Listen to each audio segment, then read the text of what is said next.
कृपाचार्य महाभारत के प्रमुख पात्रों में से एक थे। उनके जन्म के संबंध में पूरा वर्णन महाभारत के आदि पर्व में मिलता है। उसके अनुसार महर्षि गौतम के पुत्र थे शरद्वान। वे बाणों के साथ ही पैदा हुए थे। उनका मन धनुर्वेद में जितना लगता था उतना पढ़ाई में नहीं लगता था।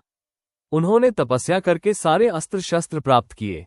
शरद्वान की घोर तपस्या और धनुर्वेद में निपुणता देखकर देवराज इंद्र बहुत भयभीत हो गए। उन्होंने शरद्वान की तपस्या में विघ्न डालने के लिए जानपदी नाम की देवकन्या भेजी। वो शरद्वान के आश्रम में आकर उन्हें लुभाने लगी। उस सुंदरी को देखकर शरद्वान के हाथों से धनुष बाण गिर गए। वे बड़े संयमी थे तो उन्होंने स्वयं को रोक लिया, लेकिन उनके मन में विकार आ गया था, इसलिए अनजाने में ही उनका शुक्रपात हो गया।